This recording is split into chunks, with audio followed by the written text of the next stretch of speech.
For more than 2 centuries, the American leatherwork trade supplied the saddles, the harness, the work boots, the bags, the belts, the gloves. The trade was carried across the Atlantic by British immigrants in the 18th and 19th centuries, with the traditions of the English Midlands transplanted directly into the American working economy. A working leatherworker in the United States in 1955 earned solidly middle-class wages. The trade had survived 2 world wars, the Great Depression, the rise of factory production, and the suburbanization of America. Then came the combination that this channel has documented across other trades, with cheap imports from Asia and synthetic substitutes from the petrochemical industry destroying the trade. In the span of 3 decades, between roughly the late 1960s and the late 1990s. The story begins in the British Midlands in the 1870s and ends in the small American towns where the British traditions were preserved across the following century of working. Welcome to Forgotten Trades Vault. Before we open this vault, hit subscribe so the next archive finds its way to you. The archive opens in 1876 in Walsall, England, the saddlery capital of the British Empire, at the height of Victorian industrial prosperity across the world. In 1876, Walsall was a working town of approximately 40,000 residents in the English West Midlands, with more than 100 working leather shops within its borders.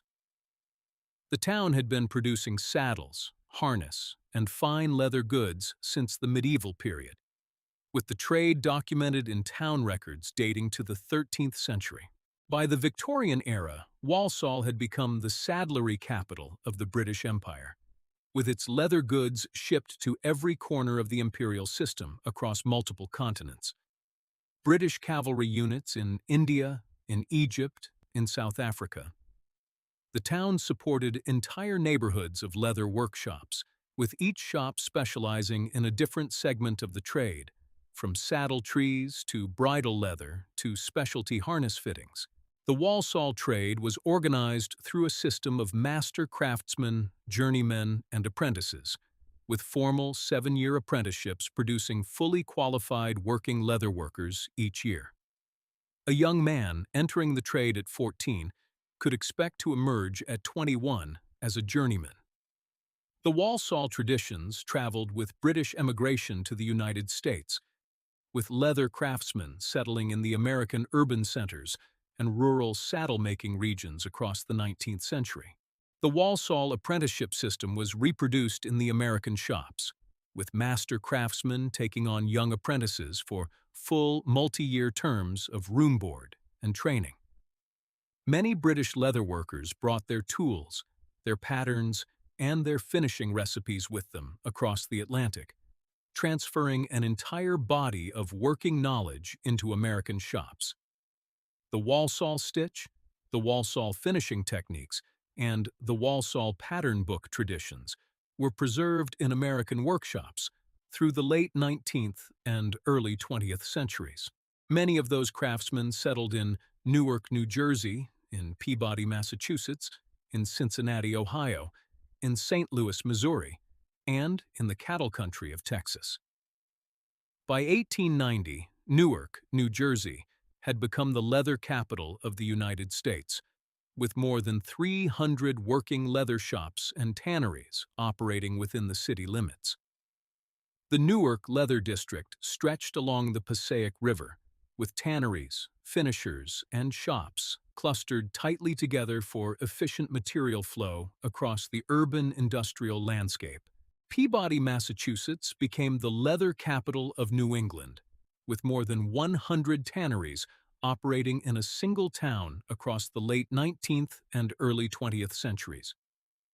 Cincinnati, Ohio became the leather capital of the Midwest, with major operations along the Ohio River supplying the broader regional economy with finished leather products. St. Louis, Missouri became the saddlery capital of the American West, with Herman Oak Leather Company founded in 1881, becoming one of the most respected American tanneries. The Herman Oak operation supplied the bridle leather, the saddle skirting leather, and the strap leather that was used by working saddle makers. Texas cattle country supported its own dense network of saddle and tack shops, with craftsmen in Austin, San Antonio, Fort Worth, and Amarillo building working saddles for the cattle industry. The American saddle, a distinct form developed from Spanish and Mexican origins blended with the British saddle-making traditions, became the standard working saddle of the American West. A working saddle maker in 1955 could spend 2 to 4 weeks building a single saddle from scratch. The saddle was used daily for 15 to 20 years before requiring major refurbishment, with the saddle maker often building 2 or 3 saddles for the same family. The trade extended far beyond saddles and harness, with specialty leather workers supplying every American industry that used leather in any form across the broader economy. Industrial belting, the leather drive belts that powered factories before electric motors became universal, was a major segment of the American leather trade through the early 20th century. Shoe sole leather, harness leather, bookbinding leather, gloving leather, and upholstery leather each supported their own specialty workshops scattered across every American region. The trade was solidly middle class across the entire period, with steady employment through the recessions and depressions that destroyed other American working trades across the early 20th century. A senior leather craftsman in 1955 earned between $5,000 and $8,000 a year. A specialist saddle maker in the American Southwest, building custom saddles for working ranchers and rodeo competitors, could clear well above $10,000 annually on commission work. A specialist in high-end leather goods, supplying the fine leather bag and luggage market of New York and Boston. He owned his shop, his tools, his inventory, and his customer relationships outright, and answered to no one above him in any organizational chart or corporate hierarchy across his career.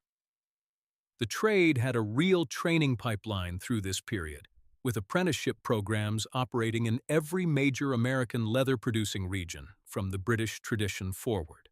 The high school vocational programs of the post-war era included basic leather work among their offerings in many rural and small-town American school districts: Texas, Oklahoma, Kansas, Wyoming, Montana, and Colorado. All ran high school saddle-making and tack programs through the 1950s and 1960s at scale. A graduating high school senior in a cattle country town could walk into a working saddle shop and have an apprenticeship slot waiting within the week without extended application. The major American leather goods companies operated their own factory training programs, with Coach, Florsheim, and Allen Edmonds all running formal apprenticeships in their production facilities.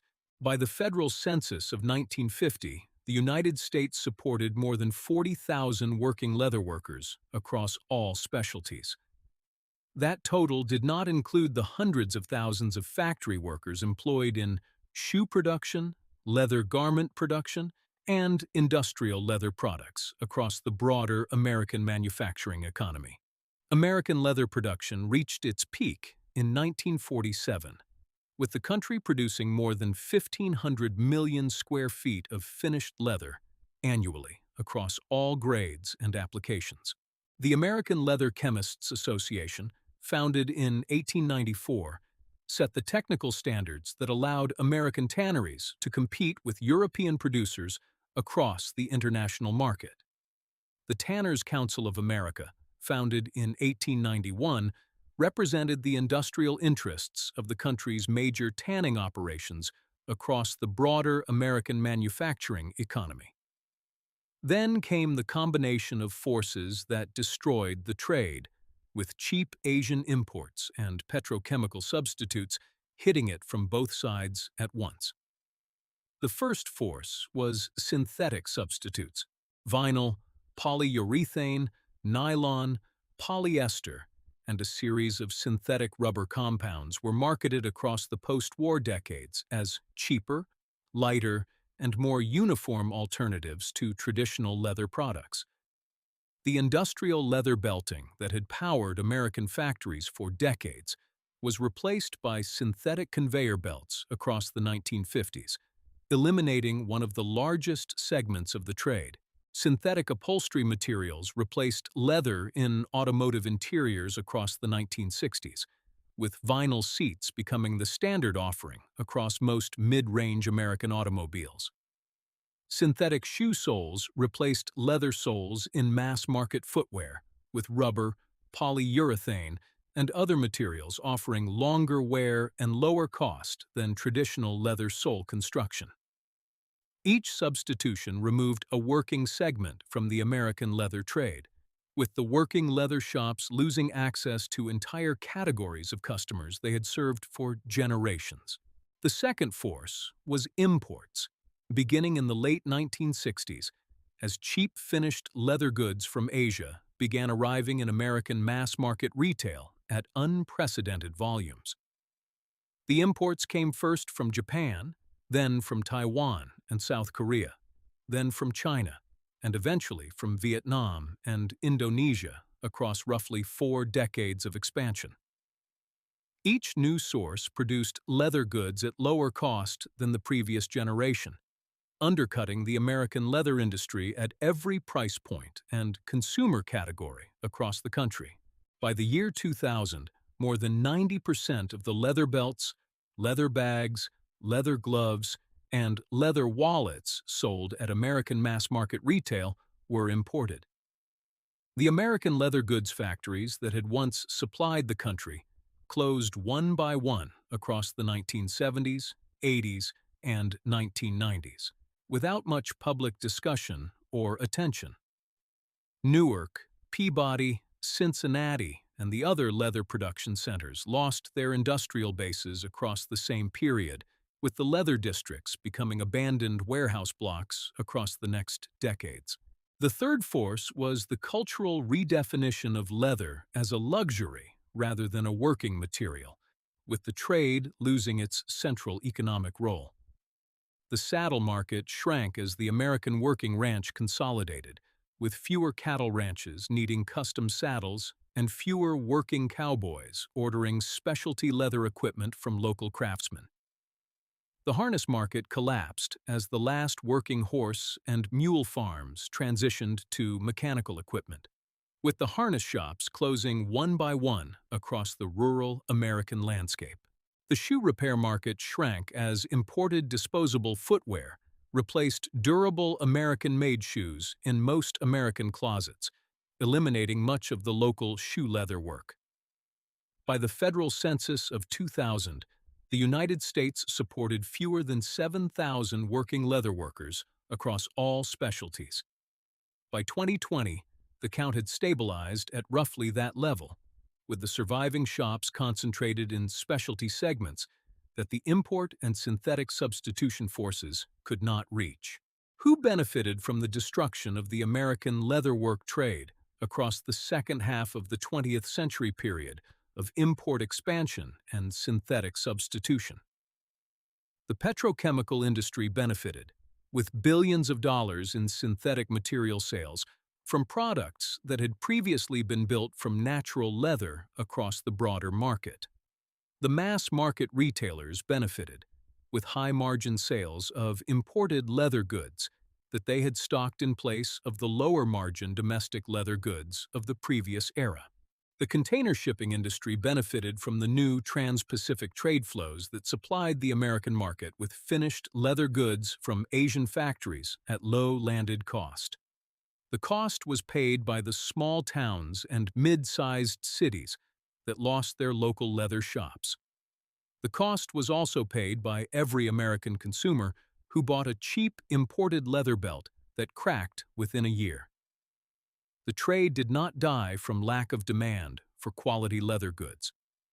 Now open the archive on what remains, because the leatherwork trade is still operating in the United States with surviving shops serving customer bases that often extend across multiple states. The Bureau of Labor Statistics does not maintain a separate category for leather workers, folding them into broader categories of textile and apparel workers in its occupational statistics published annually. Industry estimates from the Leather and Hide Council of America and other trade associations suggest there are between 7,000 and 10,000 working leather craftsmen in the United States. The demand for the work is significantly higher than the supply, with waiting lists at most quality shops running between 3 and 12 months for routine custom and repair work. A senior leather worker with established residential and commercial accounts, working in a small independent shop, commonly earns between $50,000 and $90,000 a year on routine work. A specialist in custom saddle making, working with serious horsemen and competitive riders, regularly earns between $70,000 and $120,000 annually on commission orders. A specialist in custom holster making for law enforcement and competitive shooters has become one of the most economically successful branches of the modern American leather trade. A specialist in high-end leather goods, building custom briefcases and luggage for executive and collector customers, can clear between $100,000 and $200,000 annually. A specialist in custom motorcycle leather, building riding gear for the premium motorcycle market, has become a strong income segment of the trade across the American motorcycle community. A specialist in vintage and antique leather restoration, repairing heirloom saddles, bags, and other pieces, can bill between $75 and $200 an hour on detailed work. The work is recession-proof in a way most office work has never been, with the recession of 2008 actually increasing demand for repair over replacement. The pandemic of 2020 did the same, as homebound Americans rediscovered hobbies that included custom leatherwork and saddle restoration at the household level. The arrival of large language models in 2022 and 2023 did not threaten a single working American leatherworker in any town or city of the country. A language model can describe how to stitch a saddle skirt. The hand that reads the leather grain, cuts the pattern, and pulls the saddle stitch is irreplaceable. The path back into the trade is shorter than the path through any four-year college program, with several major American institutions still operating formal leatherworking instruction. The Spokane Saddle Tree Company in Idaho, the Saddle Makers Workshop in California, and the Doug Beach Saddlery School all operate formal apprenticeship and short course programs each year. The Leatherworkers Guild of America at lwga.org maintains a directory of working craftsmen and educational programs for prospective students across the country today. Direct apprenticeship with a working shop, paid from day one, remains the most common path into the trade. Within 3 to 5 years, a leatherworker who specializes in saddles, holsters, luggage, or restoration work routinely earns between $60,000 and $110,000 annually. The Herman Oak Leather Company in St. Louis is still operating, supplying premium leather to working saddle makers and specialty craftsmen across the continent and around the world. The Wickett and Craig Tannery in Pennsylvania is still operating, supplying premium leather to the high-end American leather goods industry across the surviving working segments. The American Leather Chemists Association continues to publish research and standards that support the surviving American tanning operations across the broader leather production economy. But the trade is not dead. The trade was reduced to a fraction of its former size by a combination of synthetic substitution and Asian imports across 2 working generations. And every consumer can rebuild the trade one purchase at a time. If this vault opened something for you, Leave a comment with the trade you wish your school had taught you instead of college prep. The next vault holds a trade that proved itself entirely recession-proof across the Great Depression and every economic shock that followed across the 20th century in America. The story begins in the bluegrass country of Kentucky in 1929. The next vault opens soon,